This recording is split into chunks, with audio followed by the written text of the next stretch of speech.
Hello you guys, so today I'm going to show you how to frost a cake. I get asked this so many times, how to achieve a perfectly smooth frosting around your cake. Many people think it's sugar paste, which I find very flattering, thank you. No, it's not, but I'm going to show you how to achieve that look using just frosting. Now, is my way the right way to do it? No, of course it isn't, guys. There isn't a right way to frost a cake. If you have your own method that works for you, that's perfect, continue to use that. This is just how I frost my cakes. That being said, let's get started and let's do this.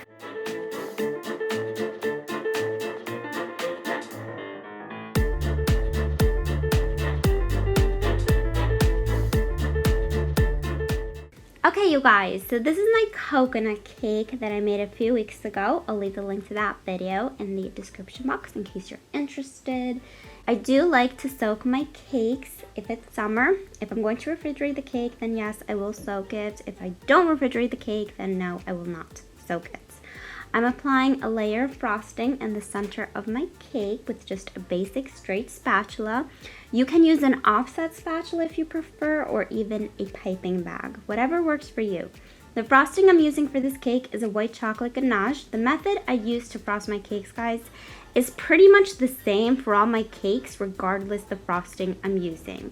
The frosting you're using should be the same consistency that you see in this video. It should not be runny, and you do not want it to be too stiff either. So that's the first key to getting a perfectly lovely frosted cake. Now, if you have a turntable, it will make it easier for you to frost your cake. If you do not have it, it's okay. It will just take you a little bit longer to frost your cake. I've worked in so many professional kitchens, guys, in which we did not have turntables, and you'd actually be surprised how many professional kitchens do not have the right equipment. What makes a great baker is not the equipment, guys, but your skills and how well you work with just basic tools. At least that's what I've always been told. So I apply a layer of frosting to the sides and the top of my cake. I recommend you do a crumb coat and then chill your cake. What this does, it just locks in the crumbs of your cake. Now, if it's winter, I usually do the crumb coat and then the final coat. But in summer, depending how hot your kitchen is, what kind of frosting you're using, you might have to do another coat. So 3 in total. There really isn't a rule for this, guys. If you think you need it, just do it. So this was my second layer of frosting. After my cake chilled, I do apply it very generously. The majority of it will come off anyway. It's just easier to add a lot and then scrape it away. And the tool I use for this is just a basic scraper, cake scraper. You might see some areas, you see where I'm pointing, with less frosting, these little indents. So what you want to do is just patch them up. So add a little bit of frosting to all the areas where you think it needs more frosting. And again, use your scraper to scrape off the excess frosting.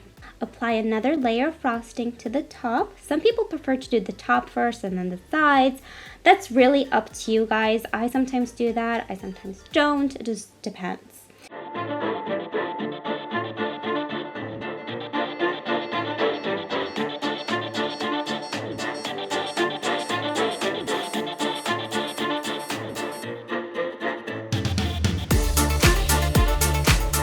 Now, it's inevitable, you're probably going to get frosting on your cake board. Just take a knife and scrape it up. It's much easier to do this than to add parchment paper underneath your cake, because once you pull that away, you're going to pull away also some frosting, and you're just going to have to go back and fix it anyway. So this is looking pretty good if you want a rustic cake, but if you want a perfectly smooth cake, I'm going to show you how to achieve that. Your frosting will have to be stiffer than the consistency we started with. You still want it to be spreadable but stiffer, and you're going to see why in just a moment. Again, you're going to apply a generous layer of frosting to your cake. Do not worry, we're going to scrape it off just like we did before. So this is the trick. You're going to heat up some water, dip your dough scraper for a few seconds in the water, dry it off on a clean towel, and you're going to scrape your cake. The heat of your spatula will sort of melt your frosting, giving you a perfectly smooth finish. That's why your frosting needs to be stiff, guys. If your frosting is already very loose, it's just gonna be a complete mess, okay? You see the sides? Perfectly smooth. Regarding the top, you want to do the same thing we did for the sides. So you're going to use your hot cake scraper or spatula, whatever you want to use, and scrape the frosting inwards.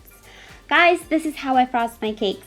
To be completely honest, it's not something you learn overnight. The more you do it, the better you will become. Like basically everything in life.